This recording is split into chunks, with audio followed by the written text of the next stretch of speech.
Wonderful Stories from Shakespeare by E. Nesbit. Read by Phil Humphries. King Lear. King Lear was old and tired. He was weary of the business of his kingdom, and wished only to end his days quietly near his 3 daughters. 2 of his daughters were married to the Dukes of Albany and Cornwall, and the Duke of Burgundy and the King of France were both suitors for the hand of Cordelia, his youngest daughter. Lear called his 3 daughters together, and told them that he proposed to divide his kingdom between them. "But first," said he, "I would like to know how much you love me." Goneril, who was really a very wicked woman, and did not love her father at all, said she loved him more than words could say. She loved him dearer than eyesight, space, or liberty, more than life, grace, health, beauty, and honour.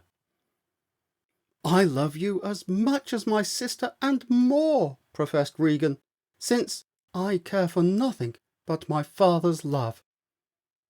Lear was very much pleased with Regan's professions, and turned to his youngest daughter Cordelia. "Now, our joy, though last, not least," he said, "the best part of my kingdom I have kept for you. What can you say?"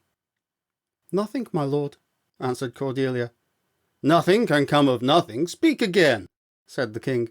And Cordelia answered, "I love your majesty according to my duty. No more, no less." And this she said because she was disgusted with the way her sisters professed love, when really they had not even a right sense of duty to their old father. "I am your daughter," she went on, "and you have brought me up and loved me, and I return you those duties back, as are right and fit, obey you, love you, and most honour you." Lear, who loved Cordelia best, had wished her to make more extravagant professions of love than her sisters.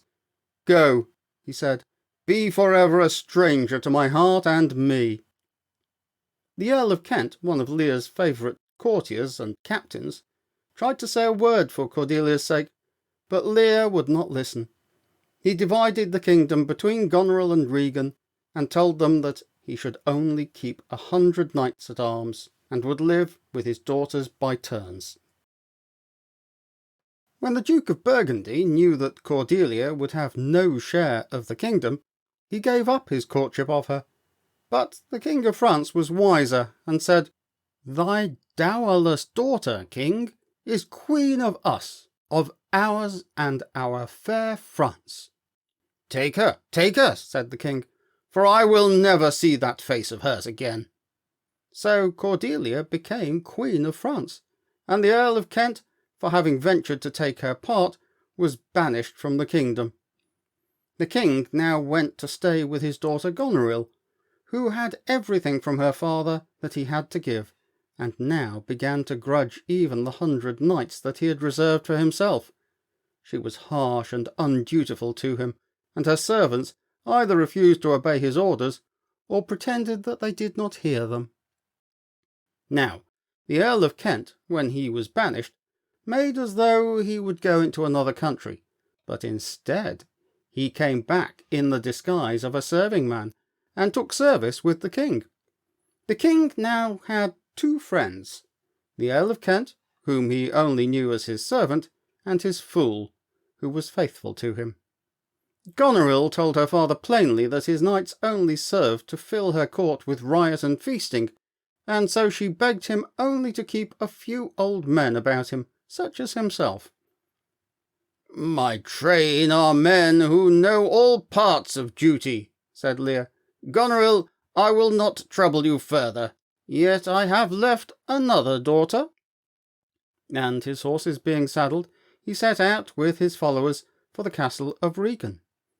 But she, who had formerly outdone her sister in professions of attachment to the king, now seemed to outdo her in undutiful conduct, saying that 50 knights were too many to wait on him, and Goneril, who had hurried thither to prevent Regan showing any kindness to the old king, said 5 were too many, since her servants could wait on him. Then, when Lear saw what they really wanted was to drive him away, he left them. It was a wild and stormy night, and he wandered about the heath, half mad with misery, and with no companion but the poor fool. But presently his servant, the good Earl of Kent, met him, and at last persuaded him to lie down in a wretched little hovel. At daybreak the Earl of Kent removed his royal master to Dover, and hurried to the court of France to tell Cordelia what had happened. Cordelia's husband gave her an army, and with it she landed at Dover. Here she found poor King Lear wandering about the fields, wearing a crown of nettles and weeds. They brought him back and fed and clothed him, and Cordelia came to him and kissed him. "You must bear with me," said Lear. "Forget and forgive. I am old and foolish." And now he knew at last which of his children it was that had loved him best, and who was worthy of his love. Goneril and Regan joined their armies to fight Cordelia's army, and were successful, and Cordelia and her father were thrown into prison. Then Goneril's husband, the Duke of Albany, who was a good man, and had not known how wicked his wife was, heard the truth of the whole story. And when Goneril found that her husband knew her for the wicked woman she was, she killed herself, having a little time before given the deadly poison to her sister Regan, out of a spirit of jealousy. But they had arranged that Cordelia should be hanged in prison, and though the Duke of Albany sent messengers at once, it was too late.